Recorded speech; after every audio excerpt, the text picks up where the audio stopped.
ಹೊಸಕೆರಹಳ್ಳಿಯ PS college ಸಮೀಪದ ಫ್ಲೈಓವರ್ಗೆ ಮುಕ್ತಿ ಸಿಗುವಂತಹ ಕಾಲ ಬಂದಿದೆ.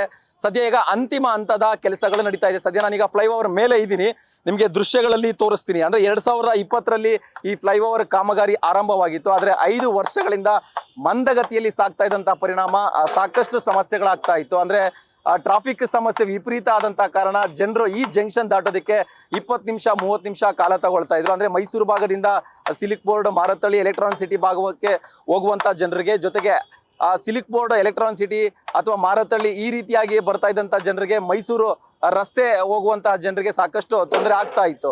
ಸೊ 5 ವರ್ಷದಿಂದ ಕೂಡ ಭೂಸ್ವಾಧೀನ ಸಮಸ್ಯೆ, ಜೊತೆಗೆ ಅನುದಾನ ಬಿಡುಗಡೆಯ ಸಮಸ್ಯೆ, ಈ ರೀತಿಯಾದ ನಾನಾ ಸಮಸ್ಯೆಗಳಿಂದ ತೊಂದರೆ ಆಗ್ತಾ ಇತ್ತು. ಆದ್ರೆ ಈಗ 5 ವರ್ಷಗಳ ನಂತರ ಅಂತಿಮ ಹಂತಕ್ಕೆ ಬಂದಿದೆ. ಫ್ಲೈಓವರ್ನ ಎರಡೂ ಬದಿಯಲ್ಲಿ ಡೌನ್ ರ್ಯಾಂಪಿಂಗ್ ಅಲ್ಲಿ ಏನು ಕಾಮಗಾರಿ ಆಗ್ತಾ ಇದೆ. ಇನ್ನೊಂದು 15 ದಿನಗಳಲ್ಲಿ ಕಂಪ್ಲೀಟ್ ಆಗಿ ಈ ಫ್ಲೈಓವರ್ ಕಾಮಗಾರಿ ಮುಕ್ತಾಯ ಆಗಿ ಜನಸಂಚಾರಕ್ಕೆ, ವಾಹನ ಸಂಚಾರಕ್ಕೆ ಸಿಗುತ್ತೆ ಅಂತಾನೆ ಈಗಾಗಲೇ GBA ಕಮಿಷನರ್ ಕೂಡ ಮಾಹಿತಿ ಕೊಟ್ಟಿದ್ದಾರೆ. ನೀವು ಗಮನಿಸ್ತಾ ಇರಬಹುದು, ಇದು ಅಂತಿಮ ಹಂತದ ಕಾಮಗಾರಿ. ಅಂದ್ರೆ ಎರಡೂ ಬದಿಯ ತುದಿಗಳಲ್ಲಿ ಇದು ಕಾಮಗಾರಿ ಆಗ್ತಾ ಇದೆ. ಇನ್ನು ಈ ಕಡೆ ನೀವು ಮಧ್ಯದಲ್ಲಿ ಈಗ ಆಲ್ರೆಡಿ ಗಮನಿಸ್ತಾ ಇದ್ದೀರಾ, ವೈಟ್ ಟಾಪಿಂಗ್ ಕೂಡ ಆಗಿದೆ. ಸೊ ಕಂಪ್ಲೀಟ್ ಆಗಿ ಫ್ಲೈಓವರ್ ಕೂಡ ರೆಡಿ ಆಗಿದೆ.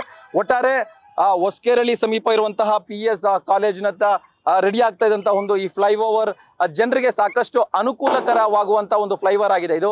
ಸೊ ಈಗ 5 ವರ್ಷದಿಂದ ಇಲ್ಲಿನ ಭಾಗದ ಜನರು ಸಾಕಷ್ಟು ತೊಂದರೆಗಳನ್ನ ಅನುಭವಿಸ್ತಾ ಇದ್ರು. ಈಗ ಅಂತಿಮವಾಗಿ ಅಕ್ಟೋಬರ್ ತಿಂಗಳಲ್ಲೇ ಈ ಫ್ಲೈಓವರ್ ಕಾಮಗಾರಿ ಸಂಪೂರ್ಣವಾಗಿ ಮುಗಿದು ಸಾರ್ವಜನಿಕ ಸಂಚಾರಕ್ಕೆ ಸಿಗುತ್ತೆ ಅಂತ ಈಗಾಗಲೇ GBA ಕಮಿಷನರ್ ಮಾಹಿತಿ ಕೊಟ್ಟಿದ್ದಾರೆ. ಈ ಫ್ಲೈಓವರ್ ಅಂದ್ಕೊಂಡಂತೆ ಮುಗಿದ್ರೆ ಖಂಡಿತವಾಗಿಯೂ ಈ ಭಾಗದ ಜನರಿಗೆ ಸಾಕಷ್ಟು ಅನುಕೂಲ ಆಗುತ್ತೆ.